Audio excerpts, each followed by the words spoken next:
Exterior, New York City street day. The sun's setting as pedestrians and vehicles go to and fro on the streets of Midtown Manhattan. Among the pedestrians entering a subway terminal is a young black woman, her hair in a dreadlock, afro-like style. She sports hipster, tomboyish clothes and carries a violin case and backpack. This is Cherie Morris, 18, doe-eyed, delicate but sure. She heads to and enters a subway entrance. Interior subway station day. Charlie, mid-40s, plump, balding, is in the station booth. He gives a customer a Metro card and change.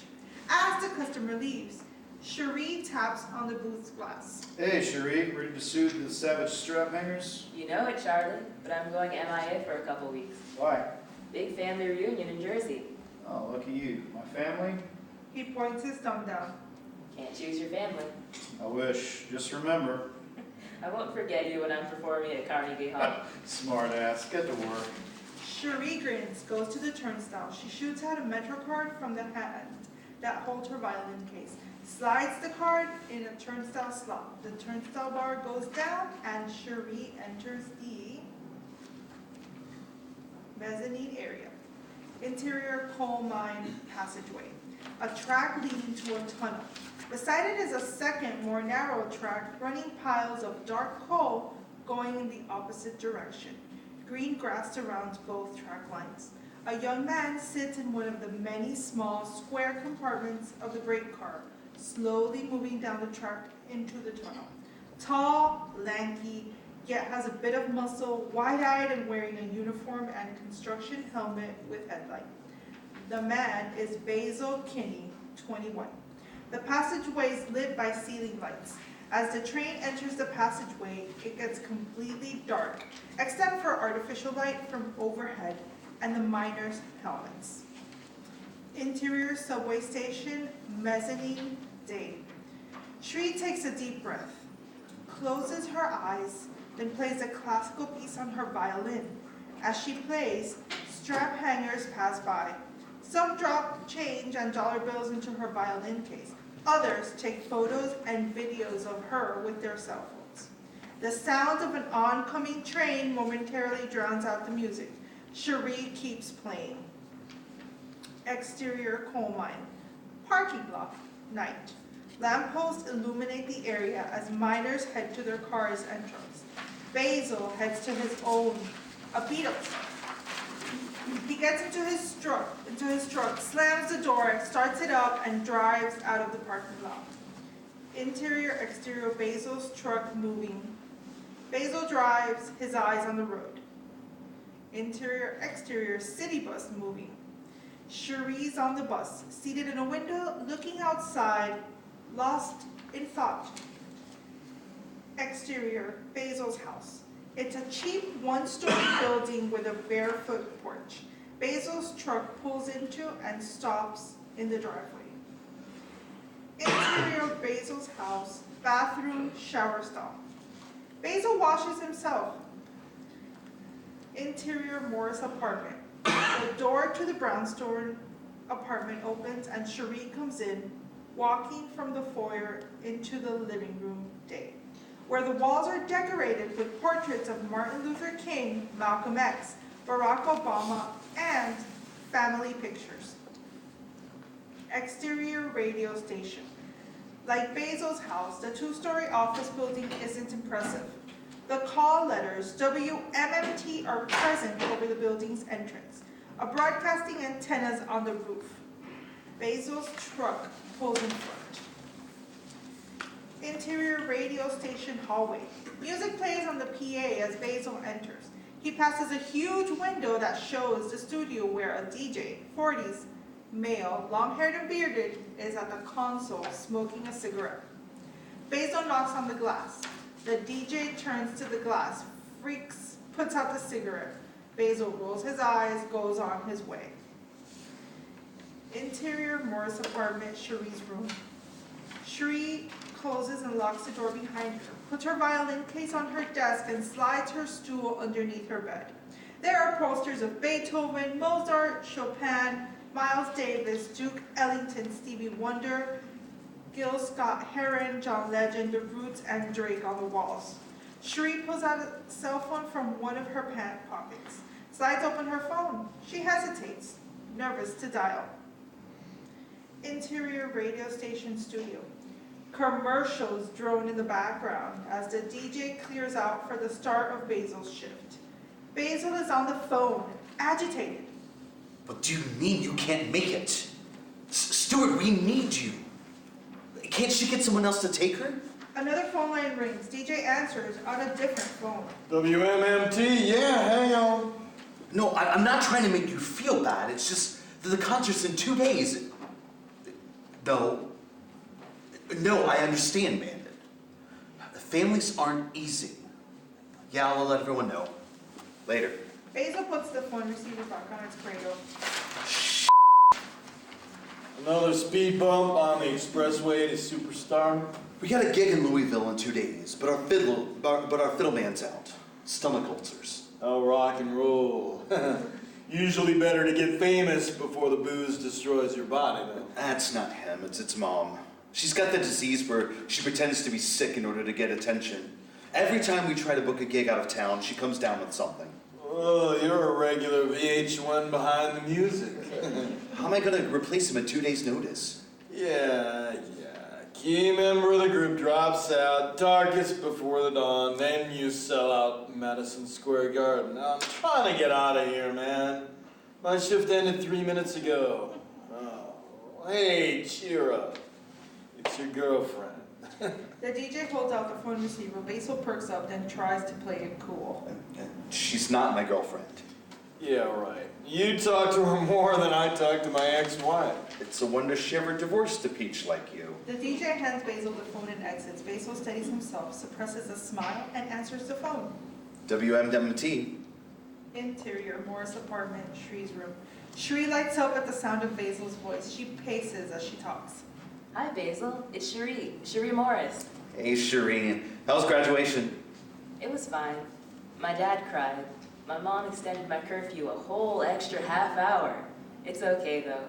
Most graduation parties are dead by 10:30 anyway, right? Basil picks up a coffee mug from the desk. It has the message, "Keep working, man," written on it. Basil takes a quick sip. Totally. Anyone out past 11 is only causing trouble. I swear, she's more afraid of midnight than Cinderella. But instead of a pumpkin, she thinks I'll turn into Uncle Lamar. A long beat.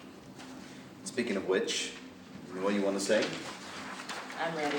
Basil puts the mug down, switches on a recording machine that's attached to the phone. Go ahead. Interior radio station studio later. Basil sits at the console, sliding a tape into a tape player. Dons headphones, lean forwards to a microphone. Good evening to all the inmates serving time in the many correctional facilities in the state of Kentucky and neighboring Virginia. This is Calls from Home, the program that gives prisoners hope by listening to their loved ones with a song.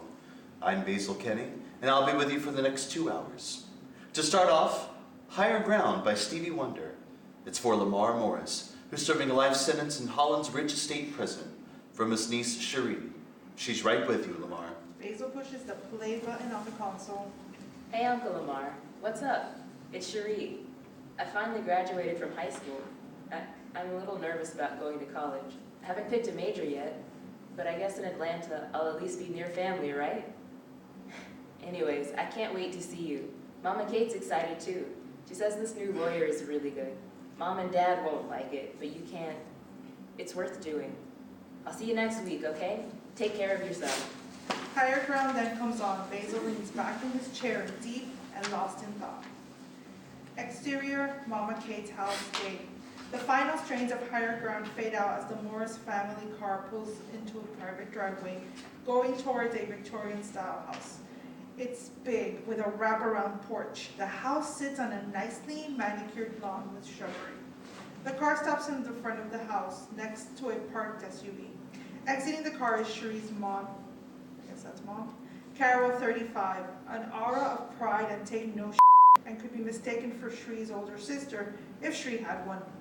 And her father, Goody, 37, a lean, muscular man, a hard face, a few gray hairs at his temples, but kind eyes. As they leave their car, the house's front door opens. The house's door opens again. Arlene Jackson, mid-30s, slim, comes out.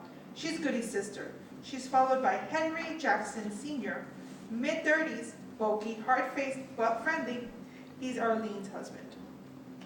Is that my third good? The door opens anew, a short, plump, salt and pepper-haired, bespectacled woman comes out. This is Catherine Morris. She likes being called Mama Kate. Hey, Mama. You need any help? Good glory, Henry. I'm old, not helpless. She, Arlene, and Henry Sr. go down the steps and greet Shri, Goody, and Carol warmly. The door opens again. Henry Jackson Jr., 17, lanky and sporting an afro, comes out, a little hesitant. Hey, boy. Come and greet your family. Don't have to have your head all in a book all the time. Henry Jr. goes down the steps, goes to Goody, they shake hands. Man, you've grown. Playing b-ball? No, Uncle Goody. Henry Jr. hugs Carol and Shri. He has no time for that foolishness. He's got to focus if he wants to do well next year in Columbia. You got into their creative writing program? Political science, with a minor in English. You're going to be the next Thurgood Marshall, not some overeducated bum. It's supposed to be my education, Dad. Then why in the hell am I the one paying a fortune for it? Enough!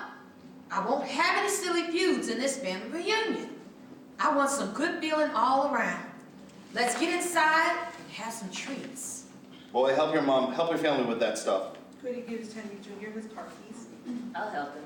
Sweetie, you don't have to. But I want to, Mama Kate. No laying about you do. Yes'm. Carol and the rest of the Morris Jackson clan enter the house as Shri opens the trunk of the Morris family car. Thought you wanted to be a novelist. Thought you wanted to go to Juilliard. There's a girl I know who's going to Columbia, majoring in drama. Are you trying to... Hey, if I don't hustle on behalf of your love life, who will? Not you. You should worry about your own love life. Spelman's an all-girls school. And yet, I still like my chances better than yours. Her name's Stacy Park. I'll send you her email. She takes another suitcase out, closes the trunk. The two teens haul the luggage toward the house's steps. We're almost adults. What makes them think they can plan out our entire lives? They're parents, Henry. If they couldn't meddle, what else would they do? Good point.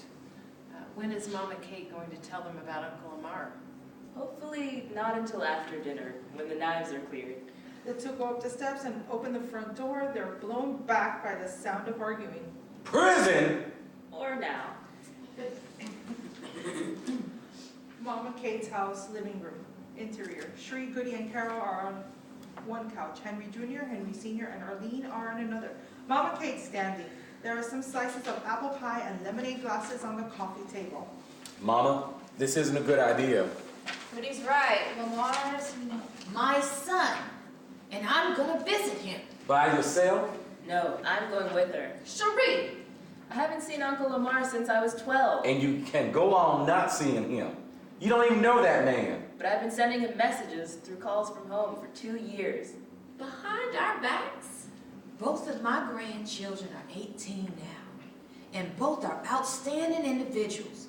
Good grades, no disciplinary issues, no babies, no twerking videos on the internet that we know of. Shri gives her mom a snarky look.